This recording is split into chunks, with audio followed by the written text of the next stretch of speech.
Continuando o nosso estudo sobre o livro do Apocalipse, uma mensagem urgente para a igreja. No vídeo anterior nós falamos um pouco sobre a visão que João teve quando ele ouviu aquela voz atrás de si, né? E ele virou para ver e ele viu o Cristo glorificado. E essa visão do Senhor Jesus Cristo como Senhor da igreja que nós queremos dar prosseguimento. Nós fomos até o verso de número 15 no vídeo anterior. E o verso 16, ele nos diz assim: tinha na mão direita 7 estrelas, e da sua boca saía-lhe uma afiada espada de 2 gumes. O seu rosto brilhava como o sol. Ainda na visão de João, quando ele contempla Cristo Jesus, agora ele vê duas coisas aqui, 2 pontos importantes que nós temos nesse verso de número 16, né, a serem analisados para nós compreendermos também a realidade desse livro e na visão que João tem de Jesus Cristo glorificado. Ele tinha na mão 7 estrelas e também o seu rosto brilhava como o sol na sua força. Iniciando então por esse ponto, as estrelas, ou as 7 estrelas, essa expressão que nós temos, existem várias interpretações.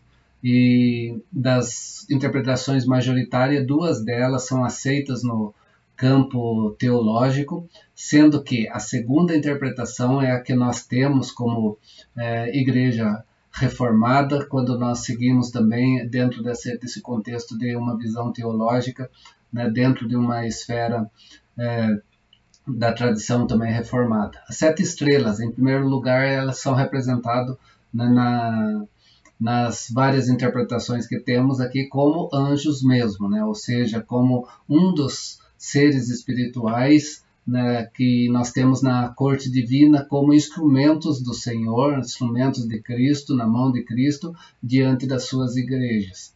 E seres espirituais aqui, nesse contexto primário, seres espirituais literais que ministram para a igreja de forma que controla então os seus ministros, né, que controlam os seus líderes, né, e pelo menos em alguns casos também serve de mediadores dentro dos dons espirituais. Nós temos, por extensão dessa ideia, supondo, né, as comunidades locais dos cristãos com seus próprios anjos guardiães. Né, aquilo que é doutrina não reformada, é uma doutrina na visão católica romana, que pega 2 textos das Escrituras Sagradas. Né? Um está lá em Salmo 34, verso 7, que nós conhecemos bem, né, que diz que o anjo do Senhor acampa-se ao redor dos que o temem e os guarda. Né? Usa-se essa expressão, e junto com 1 Coríntios capítulo 11, verso 10, pegando a expressão de anjos como sendo anjos seres espirituais nos 2 contextos, né, nos 2 textos, né, que são os nossos guardiães. Eu gostaria de ler aqui em 1 Coríntios, para nós compreendermos, né, que Salmo 34, 7 fala sobre o anjo do Senhor que acampa-se ao redor dos que o temem, o anjo, e os guarda. Em 1 Coríntios, Paulo escrevendo sobre uma questão local da igreja de Corinto com relação às mulheres usar, né, o véu, dentro da esfera cultica, no capítulo 11. Então, no capítulo 11, no verso 10, ele diz assim: portanto, deve a mulher, por causa dos anjos, trazer véu na cabeça como sinal de autoridade. Né? Embora esteja falando de anjos, aqui está falando num contexto também de liderança da igreja. Esse texto não está falando literalmente sobre seres espirituais. Assim como o Salmo 34, verso 7, não fala de anjos no sentido de criação de Deus. O Salmo 34, quando fala que o anjo do Senhor acampa-se ao redor dos que o temem e os guarda, nós temos aqui um texto do Velho Testamento que é um texto messiânico, né, que está trazendo essa realidade para Cristo. Ele é o anjo do Senhor, por isso o anjo até mesmo está em letra maiúscula. No Velho Testamento nós temos várias vezes, né, Cristo na sua pré-existência, né, quando ele se coloca diante dos homens, na história humana no Velho Testamento, sempre vai estar em letra maiúscula falando o anjo do Senhor, referindo-se a Cristo Jesus. E nesse contexto do Salmo 34, 7 também é Cristo. né? Ele é o anjo do Senhor aqui nesse versículo, que acampa-se ao nosso redor, ou seja, que está ao nosso redor. Por quê? Porque Satanás está ao nosso derredor querendo passar-se por um leão, né? Diz as Escrituras Sagradas, rugindo como um leão, não rugindo, né, de fato sendo um leão, porque o leão da tribo de Judá é Cristo no Velho Testamento. E Satanás tenta passar-se por Cristo. Ele não consegue passar-se por Cristo porque ele está ao nosso redor, mas ao nosso redor está Cristo.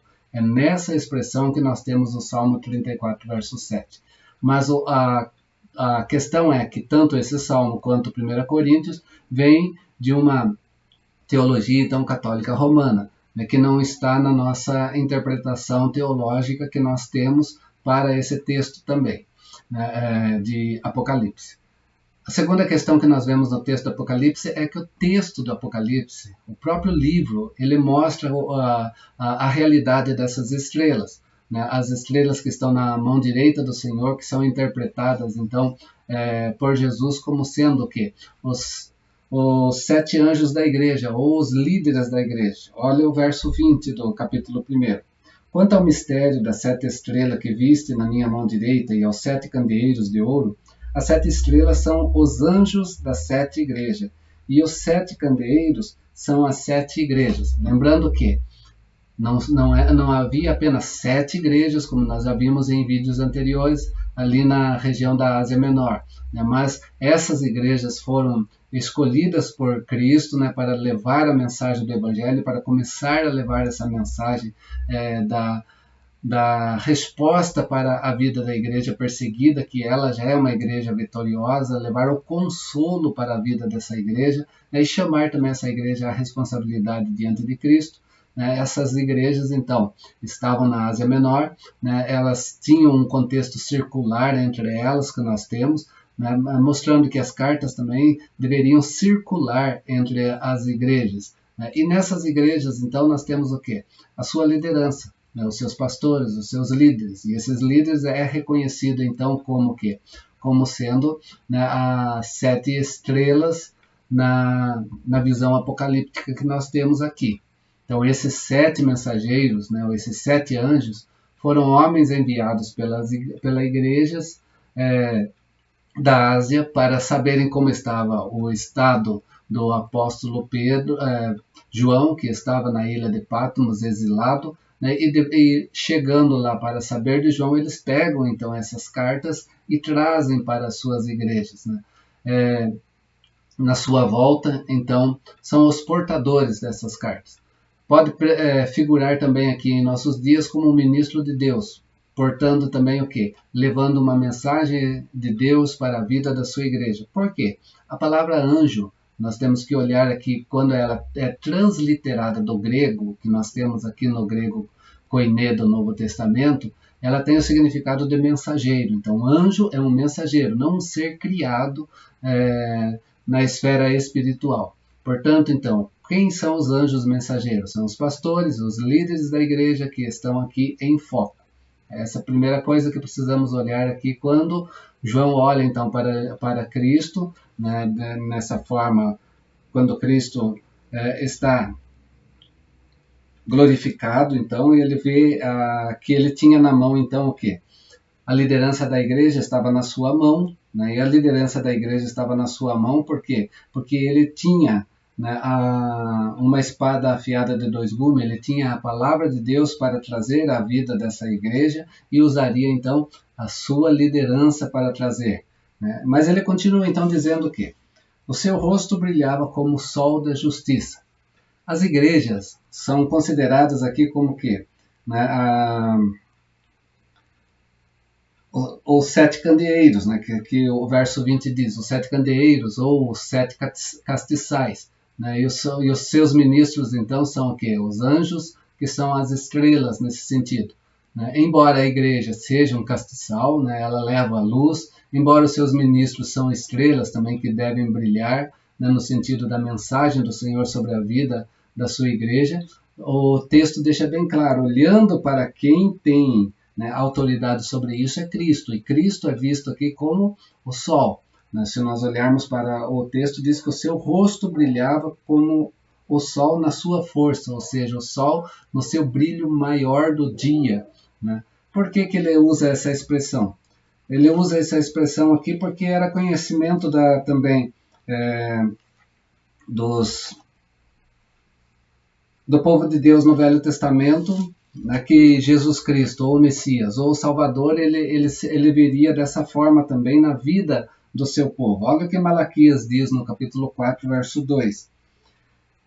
Pegando o verso 1 primeiro. Pois eis que vem o dia e arde como fornalha, todos os soberbos e todos os que cometem perversidade serão como restolho. O dia que vem os abrasará, diz o Senhor dos Exércitos, de sorte que não lhes deixam nem raiz e nem ramo. Está falando aqui sobre juízo de Deus. Mas ele prossegue dizendo então o quê?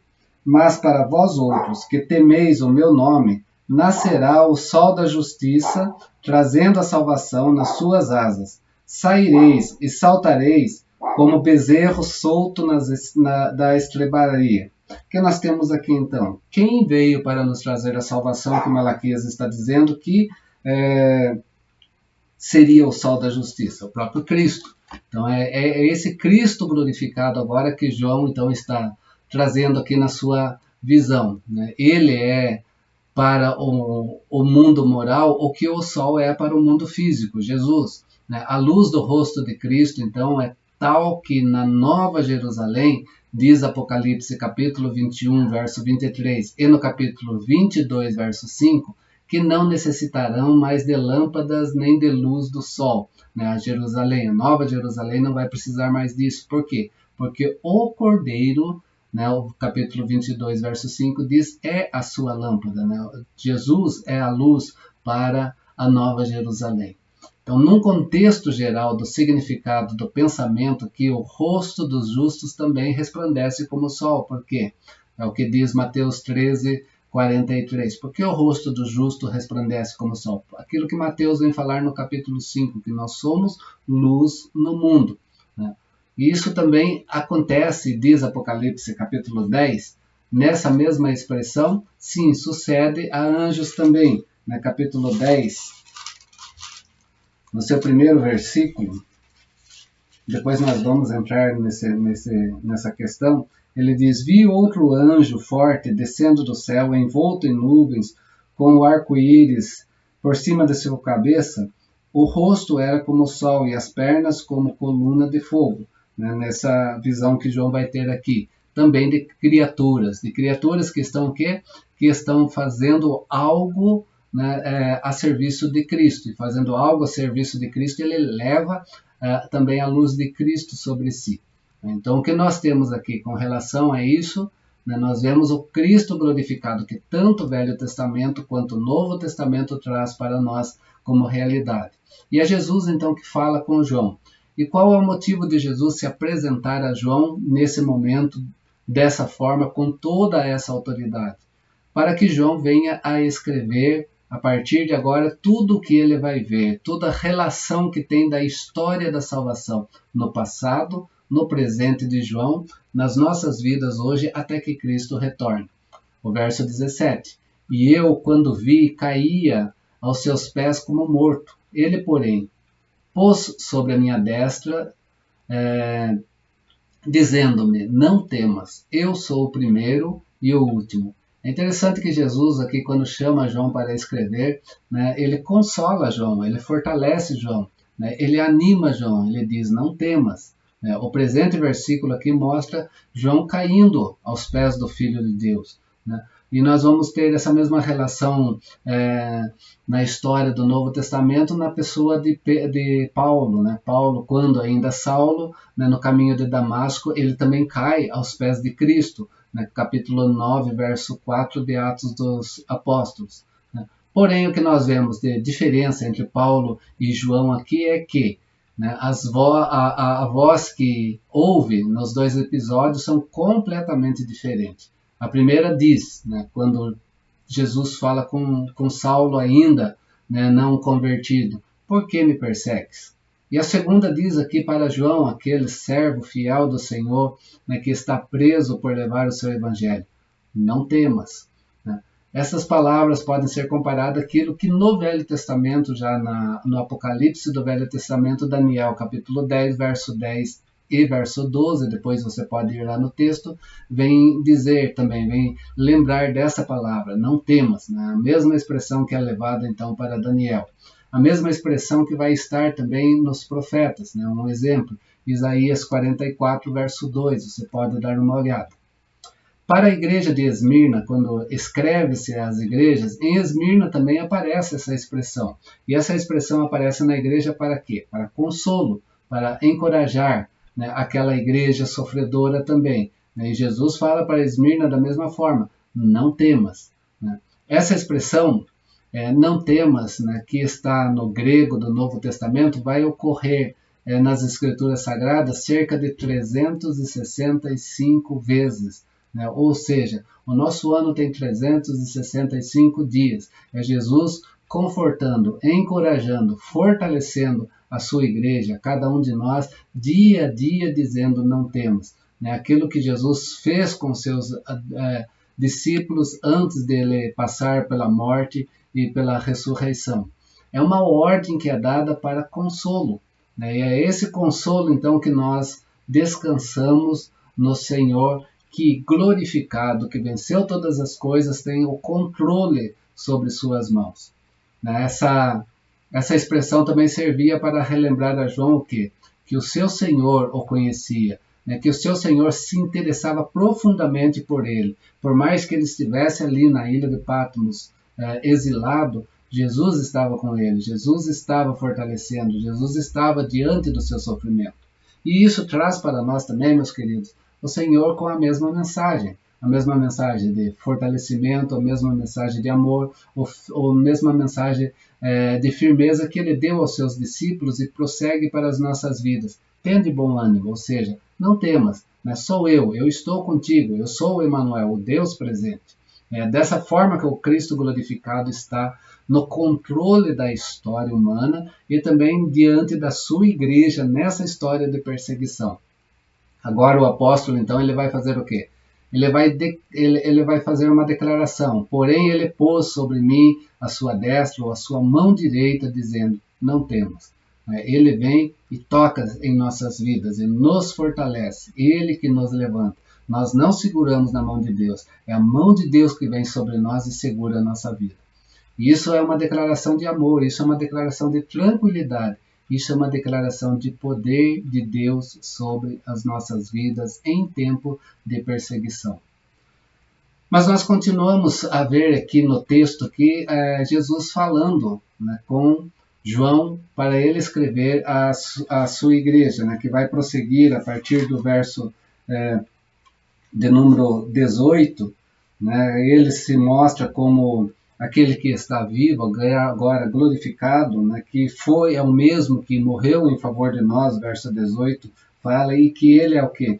Ele é eterno, ele está pelo século do século e ele tem a chave da morte e do inferno. Nós vamos ver isso no próximo vídeo, porque aqui tem questões um pouco mais extensa para nós tratarmos e não deixando assim esse vídeo muito alongado. Espero que tenha compreendido até aqui. Aguardo você no próximo vídeo, né, que você possa também compartilhar esse vídeo para as demais pessoas que possam também compreender, né, a grandeza do livro do Apocalipse como um livro que nos dá segurança, um livro que nos traz o amor de Deus sobre nossa vida, que mostra o poder de Deus para nós e faz com que nós vivamos de forma tranquila, mesmo que em meio à perseguição. Compartilhe, né, esteja curtindo esse vídeo, né, e vamos prosseguir assim para a glória de Deus. Lembrando que na nossa página nós temos ainda o estudo do livro do Êxodo também, que nós estamos estudando paralelamente. Né, vai até lá e veja como a realidade do Êxodo na história que foi lá do passado é tão presente para a vida da sua igreja hoje também, principalmente nós brasileiros, nesse momento que nós estamos passando como nação, né, num contexto terreno, né, embora lembrando que nós, como igreja, somos uma nação santa do Senhor dentro desta nação, dentro desse país, ok? Deus te abençoe, forte abraço desse irmão em Cristo, até o próximo vídeo.